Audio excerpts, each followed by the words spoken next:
Hello, everyone. Welcome to episode 3 of The Good, the Bad, and the Ugly. I'm sitting here with Trevor and Danny, and we got a special guest today, Jacqueline Rodriguez. She's going to be our female perspective on the podcast today, so I hope everybody enjoys that. Today's conversation is going to be about what it takes or what we think it takes to be a man, and I hope you guys all enjoy.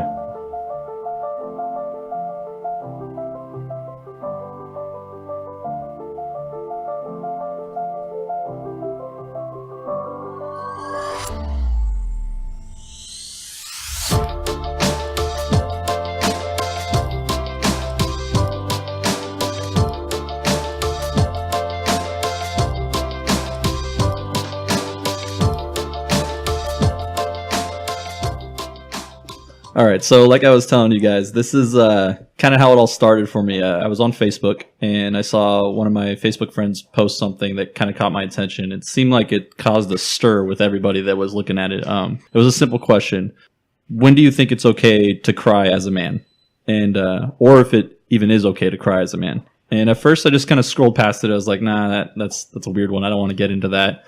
And then later in the day, of course, checking social media again, I opened up Facebook and I went and saw his post, and there was like 60 something comments on it. Apparently everybody has their own opinion on when it's okay for a man to cry or if it's even okay for a man to cry. And I kind of wanted to get your guys' opinion on what do you guys think? What do you guys think a man's role in life is, and when it's okay for him to show the sensitive side, or if they're even supposed to have a sensitive side?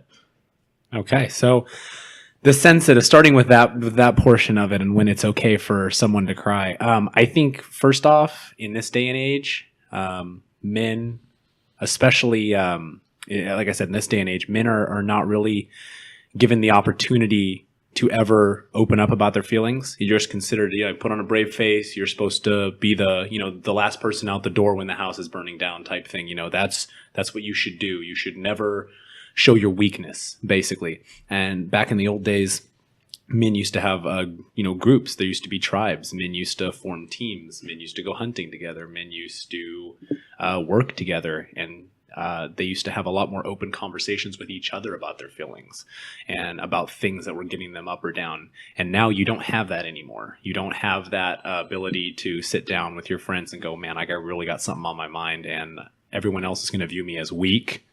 But I'm going to talk to you about this. You can't really do that anymore. And then to bring that to the whole crying thing, or, showing your emotions, my dad always told me, he said, there's 2 times in life you can cry. One of them is when you're watching Brian's Song, which is the football movie about Gale Sayers and Brian Piccolo. He says you can cry during that movie, and you can cry every time you watch that movie, and then you get to cry when your kids are born, and that's it. So it's like, but my dad's also one of the most, my dad, he's like one of the most emotional people ever. So I've seen him cry more than that, but that's kind of how I was raised with the view on that. But I'm a more emotional person. I'm sure Jackie knows that. I mean, as far as a man crying, I mean, it has to go from person to person, obviously. It's really just how you're raised and how you are as a person. I mean, there are people that will not cry in any situation, man or woman. And then there are men that will cry in every situation. Really, what it comes down to is how you were raised as far as viewing that. I mean, there are times to cry. There are times not to cry. And for me personally, the only time I really cry is during a movie. But as far as in real life, I hardly ever cry. I'm kind of curious, with Jackie sitting here, if you were to come home and just saw Danny bawling from just watching a soap opera or something on TV, what would your opinion be just right off the bat? What would be your initial, who's this guy on the couch? Or what would you think? Honestly, that would be a huge turnoff. Because in the 28 years, obviously, that I've been alive, I have never once seen my dad cry. So to me, that's not something that a guy should do, I guess. I know they have emotions, and I've seen Danny cry, but I don't know. I think it's just the way I was raised. Just never seeing my dad cry. It's something that whenever I did see Danny cry, obviously I did feel for him and I was there for him. But at the same time, I kind of questioned it, why is he crying? I think that has a lot to do with it, obviously, how you were raised. You sit there and think about your parent, obviously, like you guys are all saying, your dad, your mom, and stuff like that. But your perspective of someone does drastically change the moment you see them cry. And I think it only happens with men. I mean, you see a female cry and it's like, okay, yeah, she's emotional. Something must have happened. You see a guy cry and you're like, what the heck is going on? Like, it's a whole new world. I know just seeing, and it's crazy. It doesn't even have to be a simple thing. I mean, I saw my dad cry for the first time maybe when his mother passed away. And even just seeing that changed how I viewed him drastically. I mean, he went from being this super strict dad. Well, I mean, he wasn't strict, obviously. Had a very easy childhood, but my view on him, because the way I was raised, he was a very strong-headed individual, to where I saw him on a whole different side, where he was a loving individual. He was caring, but that I don't want to call it manliness, because I mean that's what this is all about, this whole podcast. But it does kind of take away from it a little bit. You see someone in a different light once you see them cry, and it's kind of crazy to think about how just something so simple can change your view on someone drastically. It's opening a window. It's a vulnerability is really what it is. That's what I think anyway. I think you're allowing someone to kind of see your inner self a little bit when you open up emotionally. And guys, like I said, you're kind of not allowed to. Because like you say, you'll look across the table and go, oh, you're such a bitch. You're crying? Because that's what Trevor just did. Hey, I'll tell you what. Trevor's cried. I've seen it. But interesting enough, Trevor, you were probably one of the people that I really wanted to talk to this about, because, I mean, your relationship with your dad growing up, I mean, same kind of like in Danny's, sports was a big thing, and in sports you don't cry. You rub dirt on it, you walk it off. And I mean, that plays into when you were raised also. It's the same thing. You fall down your stairs, you get up and you keep going. There's no crying about it. There's no going to mommy about it. That's the way boys are raised. But with you, I mean, I think your dad's pretty emotional too, from everything that I've kind of known about him and growing up with him, because I've been right there alongside you. He put his emotions on his sleeves too. Did that change your view on him at all, or did you kind of still see him as that Superman dad who doesn't cry, or did you appreciate that he had so much emotion and kind of view it differently? I mean, growing up, everybody views their parents as like Wonder Woman and Superman. I mean, we all view that. Like, we always think our mom is the most beautiful person in the world until we hit a certain age when our eyes open up and we're like, wow, there's a lot more different women out there. My mommy's still pretty. You shut up. I'm not knocking any moms out there whatsoever. But as far as my dad is an emotional man, and I don't view him any less of a man per se. It's just a different aspect. Like you said, you've been there along the ride. Like, you've seen him at his most angry, and you've seen him during like sad or emotional moments. And my dad will have teary eyes for a good amount of conversations, especially when it gets very personal. So I wouldn't say it's making him any less of a man. It just shows that he is there for you emotionally. It lets you know that it's a serious topic. It's very serious when emotions start to leak out of you.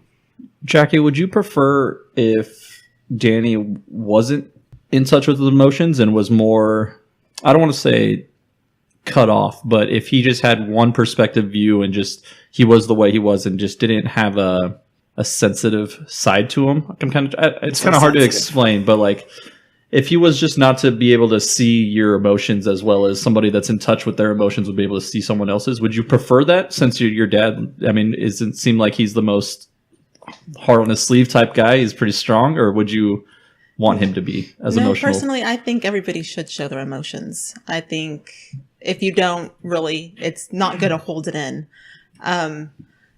Like my dad, I think he just never really showed it because he was never really able to growing up. He had to be the man of the house because his dad left whenever he was young. So for him, he pretty much had to, I guess, grow up quicker.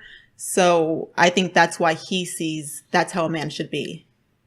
And so for me, seeing Danny be emotional or show emotion or, be there for me even, that's kind of nice because I never had that with my dad. Whenever I'd cry, he'd just kind of look at me and he treated me like the boy in the family almost, toughen up, don't cry, don't let anybody see you cry, that's not okay. Yeah, it can definitely be like, I think it has a lot to do with, culture. I think it has a lot to do with the type of household you're raised in. Certain cultures don't like you to wear your heart on your sleeve, and then others, it's the total opposite. Like my mom's side of the family is Eastern European. There's not a lot of emotion that's showed there. It's, you tough it out because that's how it is over there. There's a lot of war. There's a lot of famine and hunger and strife for generation after generation. And then usually like, my dad's side, the Hispanic side, they're very emotional, very outpouring, which is what's really interesting because your dad is Spanish. Yeah, and he's the and one that's not. European. So they're a little more reserved compared to like the Mexican Hispanic type, which is like my dad's side, just everything, every emotion's out there. Anger, joy, sadness, everything. So I think it's Anything. really big on culture. I think that's a huge factor. Do you guys think your views on your views on your father, or just your views on what it takes to be a man, changed as you grew up? I think obviously mine did, but we'll get into that after I get your guys' opinions. What do you guys think? Did you see your fathers any differently now that you're older? I mean, without a doubt, growing up, at least for me, my point of view of like a manly man is just like Superman. Big, strong guy, can do whatever. But then as you grow up, obviously that's not realistic. But being there for your family, I think, is first and foremost, like, the biggest thing that it takes to be a man is being there for your family, providing for your family. For me, that's number one. That's why I stuck around for my kids. I mean, it's a very emotional topic for me. And it's great that, for me, to see my dad stuck it out. I'm there for my kids. I love my kids. And to me, I feel like I'm the manliest man just because of that. Yeah, I 100% echo what Trevor was just saying. That's a huge thing. I think the biggest thing in being a man, and I got this from my dad too, because when you grow up, you see that your parents aren't perfect. They're human beings just like you. And I think that's something I had to come to grips with. Was I always saw my parents in this perfect light, especially with like how hardcore we are with religion and everything. They were the perfect people. And then as you get older, you realize you have flaws. And then you see your parents as being perfect. And then once you realize that, they have flaws too, it totally changes the way you look at them. They become more human. Like for me, they became more human in my eyes. And I think the biggest thing that I take away from like my dad's perspective is that as single income household, like he busted his ass to provide for us. And that was like the biggest thing. Like, a lot of times parents don't get along with each other. That's just the way it is. But there was never any question. It was that honor of, I'm going to stay and I'm going to take care of my kids. And it's a real honor and selflessness. I think that's a really big thing in manliness. And that's kind of the transition. It went from being the Superman, big, strong guy that can lift the most weights. That's the manliest man, Right. The gladiator who cut everyone's head off. Yeah, he's the manliest man too. Wow. In all reality, it's really the person that gives of themselves and is more, selfless. That's a more manly person. That's, I guess, the transition, if that's the question. I think that's hitting the nail on the head right there. I mean, it's the selflessness. I mean, if you think of any father, that anybody would look up to, he did everything for the family. He did everything he could, driving late nights to get to work and coming back in the morning to make sure he was there. Or if he wasn't there, he would make sure he would make it for anything else that you needed. Finding time between work and still getting your T-ball games, or taking you to soccer or karate or whatever it is.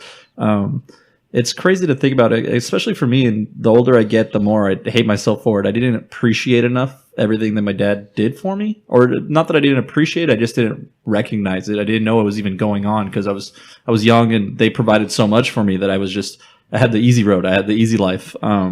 And as I got older, you start realizing your dad was working 12, 14-hour days, but he still made time one day a week to go take you to go buy a toy at the store, or just little things like that. And the older you get, you realize how hard and difficult that actually is. Like, I don't even feel like I have enough time in the day, and I don't even have a family yet. I have a soon-to-be wife, but that's nothing compared to what my dad had with everything that was going on. And I'm sure me and my sister didn't make it any easier on him, but the fact that I never appreciated it until now makes me wonder how many people are in that same boat and just think so little of their parents, or their father in general, that's providing so much and not even recognizing them for it.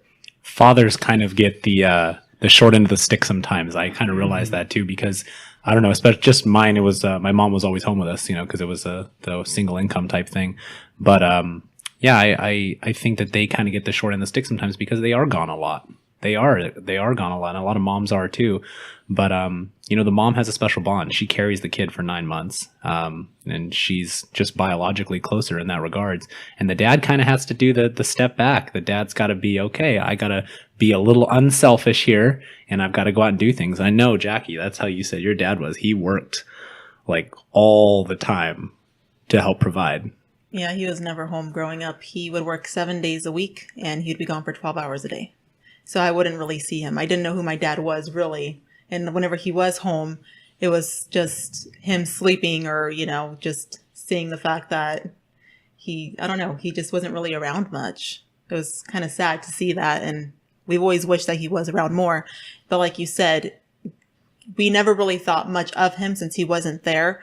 But we never saw the fact that he didn't get anything for himself throughout all of it. It was always just work and coming home to sleep and then going back to work. It took him, 53 years to go back to see his family in Spain, and said he was just with us the whole time. Yeah, that's just insane to me. It's the sacrifice that people make for their families and stuff like that. And I think when it all comes full circle, I think that's what any of us would sit there and say being a man is the sacrifice you have to make sure that everybody else around you is enjoying their lives and stuff like that. And it's not necessarily just you. I mean, obviously it's a family thing. Everybody does their part. I mean, my mom was right there along my dad the whole time, but like you said, Danny, they have a different role. Everybody has a different role. And I think the man's role is, I think they put pressure on themselves, I would imagine, yes, for no reason. It's not pressure that's given from anybody else but themselves. I don't feel like if I, in my relationship, Megan doesn't pressure me, but every morning I wake up and I'm like, fuck, she's driving 12 hours a day and I'm driving 8 minutes away and I'm not doing enough. And she would never say that to me to my face, but I think it every day. And I think it's just pressure that men put on themselves because they want to be that provider, because they had that, if they either had that role or they were so quick and didn't have the role ahead of them that they had to do it themselves. And it's a lot of pressure. And it's a crazy thought to think that so many people think about that and don't get recognized for it. Well, it's in our DNA. We have that pressure. We guarded the cave entrance, for thousands and thousands of years. It's only recently in the social world where things have evened out a little bit when it comes to, head of household, that type of thing. But it's just in our DNA. That stuff doesn't change overnight. We always put pressure on ourselves. At least that's how I am. I want to make sure that I have a backup plan for everything. Money, house, all that kind of stuff. I stress out about that stuff. And I think that's part of being a man is that. Is there anything that your dad or your mom, doesn't matter, the person you looked up to gave you advice when you were younger and you didn't listen to, but you wish now going back, you're like, man, they were right? Like, is there anything that sticks out in your guys' head that just like, man, I wish I could just tell them like everything you said was just spot on? I mean, pretty much my dad and my uncle, they both said when I was in high school, I mean, take in every opportunity, take in every moment, because once you graduate, time is going to fly and you're going to miss these moments. And at that time, I'm just like, whatever, man, you're crazy. And now that I'm older, it's so true. I mean, after graduating from high school, I mean, it's almost been 10 years now, and that time has flown by. But when just the 4 years of high school, it literally felt like 10 years. So you have to take advantage of those moments. Yeah, I 100% agree. I 100% agree with you. No joke. It's the same thing. It's that whole, I'm going to live forever, man. I'm going to live forever. I'm going to be a senior forever. And then next thing you know, you're working a job and you're out of high school and you're going, oh my gosh, like, I guess I have to learn how to adult now. I have to learn how to really, in all reality, be a man. And you can be told so many things from so many people, but you're never going to take it seriously, Noel or Trevor. You're never going to take that seriously until you have to experience it. And it's right there in front of you.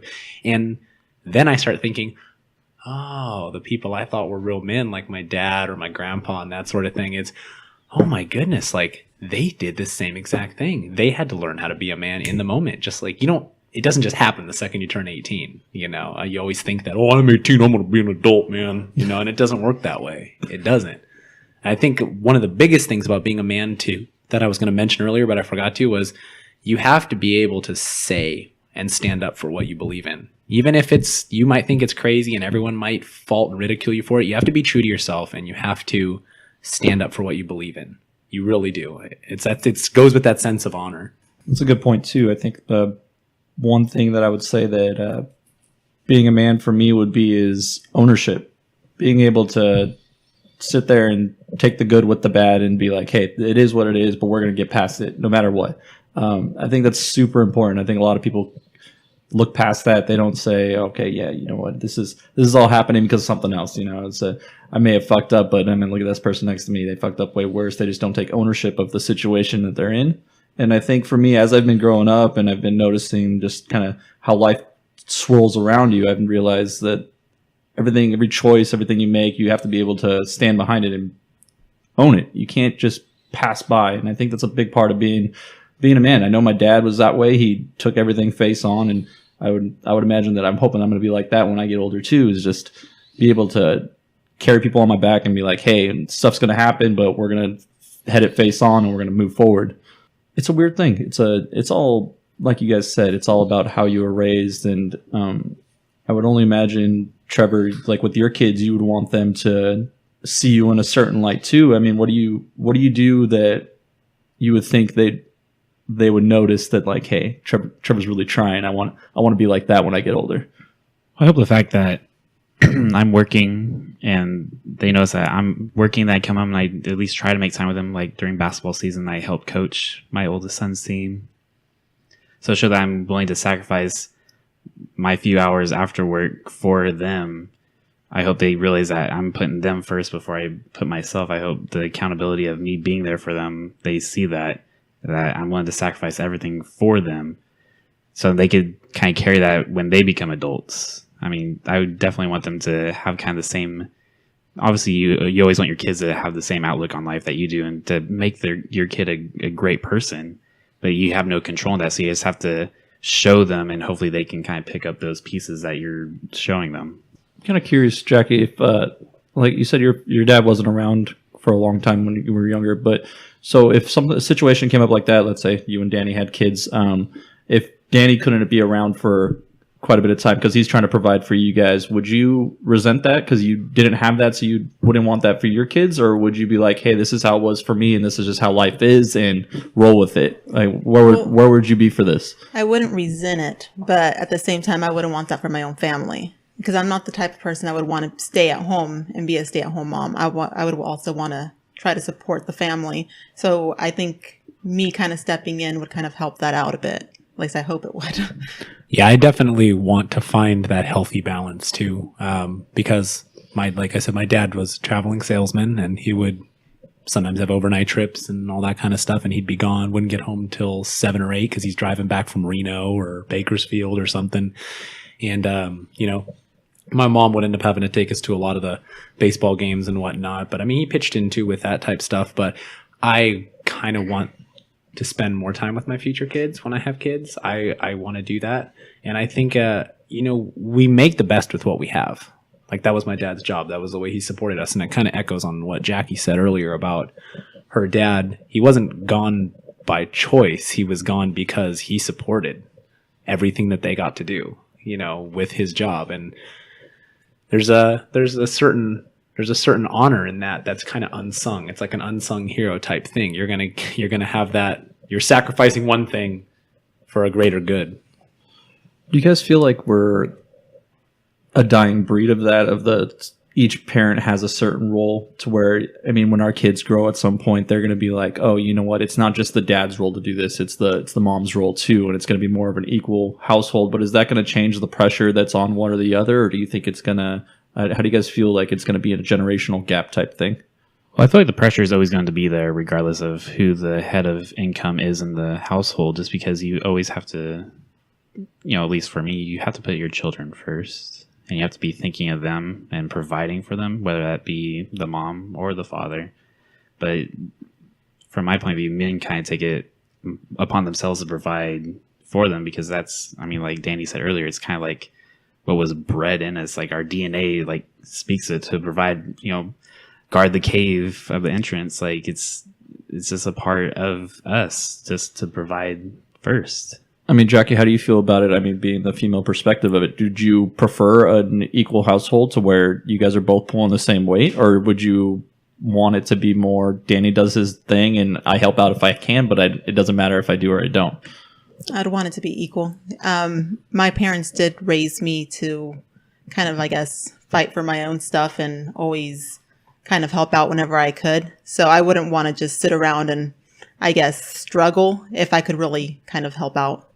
That's the key. And then my goal on that is to make so much money that I only have to work a few days a week, and she wouldn't have to work at all, and we could just vacation for the rest of our lives. That would be the goal, right? Yeah, Wouldn't that be the sweet Superman. life? Huh? Yeah, shit. I mean, if I could hit the lottery tomorrow, I'd be all happy. We'd all be happy. Trust me. So I have a question, since Noel's asking a lot of questions over here. So we talked about how being a man is being, in regards to being with your family, your kids, your significant other, and then our relationships with the people we consider to be somewhat manly or not manly in our life. How does it translate into how we act now at our jobs, in our day-to-day life? If you see a stranger, what do we think when manliness is exemplified in that regards? Like what is like the code of ethics to being a man, and how has that changed from when we were little kids to when we are now? Not with our family, but with like everyone in the outside world, like your employees or your coworkers, that sort of thing. I mean, for me, I take a lot of my personal life and my personal ethics to work with me. I think that kind of makes you who you are when you are at work. I mean, being a manager, I'm basically running another family at work. I'm taking care of 15, 16 other employees. And I think if I was to have different views as being a man and I brought those different views to work, it would be totally relevant. I mean, you can't say they don't go hand in hand with each other, because they definitely do. I mean, just personally, as I've grown up, I've become a better manager from it. I've been a manager for quite a while. So the more I've grown and the more I've kind of changed as a man, I've become a better manager from it, just from the personal experiences and the kind of things that have turned me into who I am, and the kind of things that my parents have kind of taught me. Like my dad gives me a lot of advice, and now that I'm older, if I was younger, I mean, I didn't listen to a thing the guy said, but now that I'm older, you kind of realize that everything he's saying kind of makes sense, and he's been through it just like you're going through it. So you listen to it, and it kind of, you take it to the workplace with you, and it works out. Because like you said, they've gone through just as many experiences as we have. So listening to it is probably the best key, and you take it with you wherever you go. Seeing other men in my industry, it's kind of hard to tell, just because there's a lot of women in what I do. I work in banking, so I don't really get a man to face-to-face interaction and too much. So with that, there's a lot of judgment as far as, okay, I think he's a man and he provides for his house. I'm going to go back to that always, because that's how I view manliness. Is the manliest man is the one that always puts himself last in the pecking order for his family. So, but when I hear just, years ago when I found out that my then girlfriend, now wife, was pregnant, I told one of my buddies, and he said, "Why are you still here? Like, if this was me, I would be out of the country."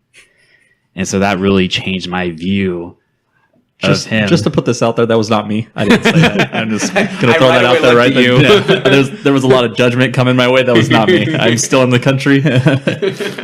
Yes. But when he said that, it just totally kind of changed my outlook on it. It's like that. I do not want to be that whatsoever. My dad was always there for me. So I always want to be there for my kids. So being out in public, it's kind of hard to tell. It's kind of skewed now, that your version of manliness. Like I said before, like when I was a kid, like Superman is the man. Like that's the manliest man. Like the strongest person around would be the manliest man. Whoever could throw a big boulder the farthest would be the manliest man. But for me, you have to get really personal with the person in order to really judge their character and to label them how manly, quote unquote, they are. And I think something else that's really kind of just happening in the last few years in our generation is it's kind of almost weird to be proud of being a manly man. It's a little strange. We have all this outpouring now, nowadays, complaining about that men are, putting down other people, and like this patriarchy argument. And it's, there might be some people like that, but I think that they're lumping in a lot of people who are really trying to be really good men, like what we've talked about here today. I think a lot of that is getting lumped in, and it's kind of sad, and it's going to make people more scared to actually stand up for things or be manly and that sort of thing. I just want to bring up a topic of Hollywood today and how they portray men. I feel like Hollywood's come to a point now where they're making women the main, quote unquote, hero in movies, and making the men kind of like the sidekick or Ghostbusters, or the goofy character that the women have to save, or that we don't even need your help in this situation. So I'm kind of curious how your guys' input on that, especially Jackie's. as being the quote unquote woman input here. I hope you're a woman. I swear to God, I hope you're a woman. So I kind of want to hear your thoughts on Hollywood's portrayal of men nowadays, and women for that matter, for you, Jackie. I don't think it's done very well, honestly. I think that like that Ghostbusters movie, this new one that they just made, it was a great opportunity. It would have been a great opportunity for the women to have all the lead role and just make a really good movie. There was a lot of comedic talent in that movie. I use this one as an example because every man in that movie is dumb as fuck. Really. All of them are like the typical 1960s blonde bimbo girl. That's how all the guys' brains were in that movie. And I think that actually did like a lot of harm. And I think that's brought a lot of attention to Hollywood, that maybe they're skewing everything the other way. And it could have just all been done the right way. I think that's what you're trying to say with that is that they're going too far to the other extreme, which is sad. Because women are fighting to have this gender equality, yet what they're pushing, their agenda of what they're pushing out there is to make us less manly and to almost make them, in a sense, more manly. Yeah, I was listening to a really interesting podcast about that, and this professor, I don't remember his name sadly, but it was on the JRE, Joe Rogan. He was talking about how, in essence, a lot of this feminist equality is, especially when it comes to things like divorce or child support, that sort of thing. In essence, it is a really intense form of the patriarchy, exactly what they're arguing against. It's a form of sexism, because if you have a woman who wants alimony payments and is saying it's sexist, I need alimony payments because, I had this much level of income when I was married to him. What, in essence, when they're fighting to support her, when people are fighting to support the woman in that case, they're essentially saying that she's helpless without a man. And that is, they don't understand that the argument is actually, they're arguing against themselves. Yeah, you can't have it both ways. You can't. Yeah, exactly.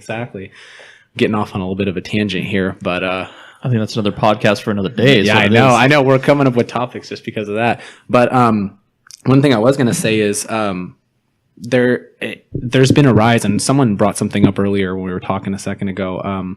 The whole thing about men not being able to be themselves in this day and age, it's tied into a rising statistic, and kind of a scary statistic, of loneliness and despair. I just heard a guy named Dan Doty, who runs this website called Everyman, and he was on a show called Meat Eater, a hunting show. He's a hunter guy. And he used to work with kids when he was young. He used to work with like troubled inner city kids in New York. And he would take them out, through organizations. He would take them out hunting and camping and all this kind of stuff, like life-changing type stuff. Get in touch with yourself.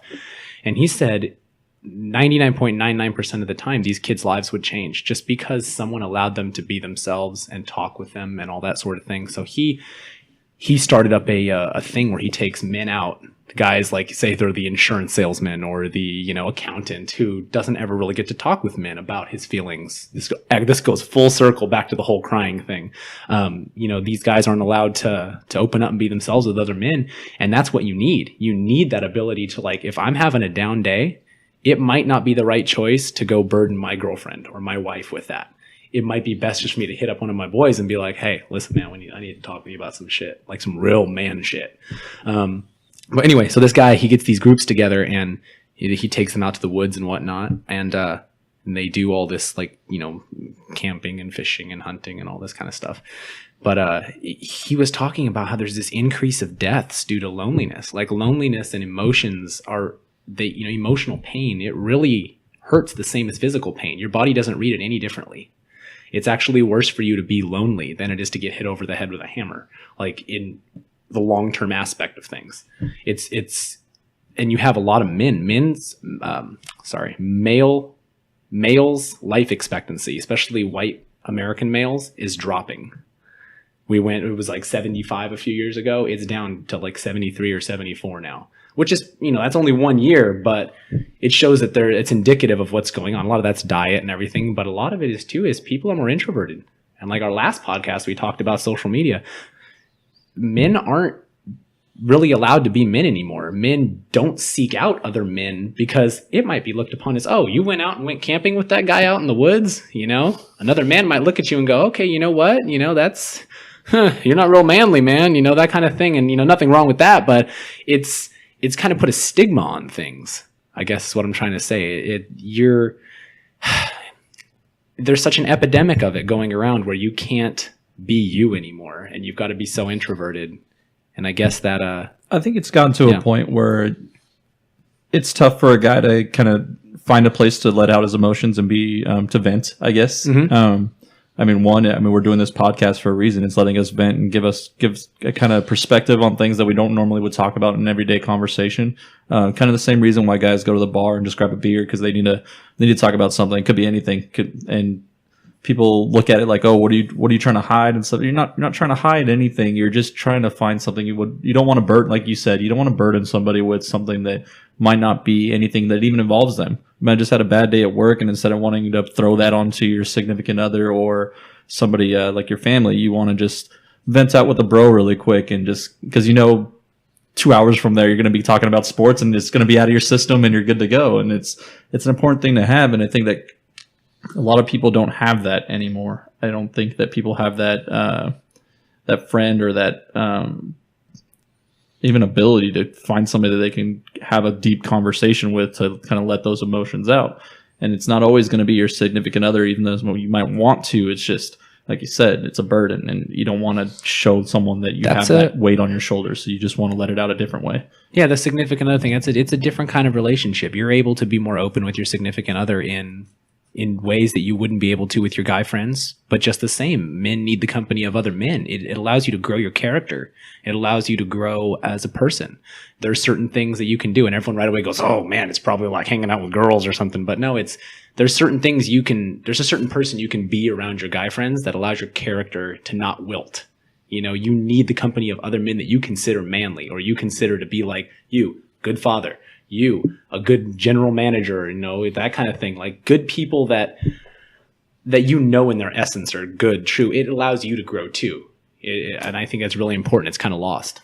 Is this something that women just won't get per se? Just like if a man went into a group of women that were talking about stuff, like a man would be completely lost. And it's the same thing the other way around. I mean, even if men were just talking about their feelings, I mean, I think a woman would be a little lost in that aspect. Just biologically. What do you think, Jackie? Well, women and men are very different. So if you're talking about emotions, then we obviously feel differently. So it would be different for you guys to go talk to other men than it would be to come to me. Because if you're going through something like a death of a family, even, it could be different for you to speak to a spouse or significant other, because you're not going to really want to show that deep part, really. But if you go with your guys, it's going to be a completely different conversation that you're going to have. You're going to actually let that come out and show, because they understand where you're coming from almost. They understand that you're not trying to, I guess, be a pussy or whatever about it, but really, you just really need to speak about it and just kind of let it out. I think the whole manliness thing, there's a blueprint to it. I think the blueprint's the same for everybody. You just, maybe the graphics around the blueprint are a little different, but in the skeleton of it is everybody has the same theories, but depending on how you were raised and who you're around, I mean, it does get shifted left and right. But at the end of the day, for every guy, we all go through the same thing. So that's why, like you said, everybody, you can kind of connect with someone because you are still made up of the same thing. It's just you go through about it differently or at different stages in life. Like Trevor, you're ahead of us. You have 2 kids. You've probably gone through stuff that we're not going to see in God knows how long, but you just go through things differently. So that's why I was very curious about this whole manliness concept, because I wanted to know where everybody's at and what you guys have gone through and see how close we actually are in having that same view on what it actually means. And it sounds like, I mean, for the most part, we're all right around this general area of what we think being a man is. But the other question is, how close do you actually feel on, are you manly enough, or are you just thinking you are? I don't think we ever fully are going to measure up to what our perfect idea of being the perfect man is in our mind. I think it's just like everything. We're always trying to, improve our life, whether it be money, income, quality of life. I think it's all stepping stones. We're always going up a ladder. And I think that I feel like I've made a lot of progress in what my idea of manliness is. And I think in 10 years, I'll look back and go, wow, I had no idea at 27 what it was to be a man. I have a whole different perspective. And like you said, like, for example, Trevor, I mean, he's got 2 kids already. He's lived a little bit more of these aspects of manliness than some of us have. And the thing is, what's great about being able to converse and talk with other men is we're, close to the same age, which puts us on peer level. But yet, if I ever have a question on something, I can come to someone like Trevor and go, oh, you know what is your take on this? What is your take on, having a child? What is your take on doing that? Because you've done it. And I can approach you on that level because we have that same amount of respect. We have that, oh, he's a man. He won't tell you to leave the country, that's for sure. I know. I strongly oppose that. No immigration. So, I do have a question. Mm-hmm. When was the last time you cried that you can remember? When and where? Oh, Jesus. Yeah. Danny, be careful. Jackie probably remembers the last time I cried more than I do because I'm having a hard time remembering that. I know Trevor is looking over his shoulder right now too. Well, you start, Noel. When's the last time you cried? And then we'll think because I got to think. I couldn't tell you. It had to have been months and months. I've been living pretty good lately. Honestly, I can't remember the last time I cried, like for real emotions, not just some freaking amazing show on TV. God, man, a real cry. I'll tell you what, the only place I do cry, I don't like really cry often, in the shower. Something about being in the freaking shower by myself. That's physiological right there. Oh, it messes with me, man. I'll be sitting there and I'll be like, man, my life is ruined. And I'll just bawl. but I'm already wet, so it's fine. It's water just tears right out and boom, back at it. But I just got a horrible mental image. No, but yeah, I think my last real like, man, I'm screwing up big was back when Megan and I weren't together. I lost my job at Oak Valley. Didn't know what I was going to do. My bills were racking up. I didn't want to move back home. I went straight to my dad. I remember it clearly. I was in the hallway at my dad's house. It was super late at night, like 9-10 o'clock, and he just looked at me and he said, "Are you okay?" And I just started bawling, and he just sat there and talked to me for 15, 20, 30 minutes. It was like, everything's going to be okay. Don't worry about it. Let things work out for a reason. And that moment just sticks with me for like, it's just something you think of all the time. Whenever you get it down or anything like that, you just hit that moment. And that was probably the last time I had like a real cry, because I was at my lowest of low. I felt like I was just doing everything wrong. But the guy that I look up to the most and my vision of what being a man is was my dad, and he was there for me. So, I mean, it worked out in the end, but it was a crazy moment in my life. It's funny because you go through, a hard time in your life for your last cry. I honestly can't remember my last like real cry. I can tell you last time I got really emotional was in Aaron's last basketball game this year. He played so much different from the second half. Like, first half he was non-existent, and the second half he just like turned it on. Defensively, he was everywhere, just like hounding people. That, the most annoying defensive player ever when you're on offense. I love it. That's my favorite type of player, man. So I'm gonna cry right now. I just remember just having this like teary eyes, like the whole second half, just that feel of like joy and just that proud aspect. Just, it just really got me. So that's really neat. That's 2 different perspectives on that. Like, you have the kind of crying you do when you're super sorrowful or like down, and like those. That's an emotional cry. That's like, you can't even help it. It just happens. And I think the last time I actually had like a serious cry, because I do my little ones here and there. The car is my spot. I get in the car, I get the right soundtrack going, and I'll be there. God, this sucks. I can't do this. I told you not to buy that Adele CD, man. That's what it was. It was. She speaks to me. But I think it was a similar situation what you had. Like, I had a lot of hospital bills from breaking my wrist those couple times, and they were all coming to collection, and I hadn't been really good with my money. I hadn't been budgeting. I'd been out of the house for the first time, and I was, we were partying like every other night. It was good times, but not when you look at your bank account. And I remember those hospitals came in, and they were going to start like, going into collections type thing. And I was like, I don't know what to do. And I went right to my parents' house when they lived in Ripon. And I just went in and I said, I need to talk to you guys. And it was like same thing, like you said with your dad. Like, he was like, is everything okay? And that's what my dad says. He's like, hey, what's going on? So me and my mom and my dad, we sat out back, and I just like, before I could even say one word, I was just like, like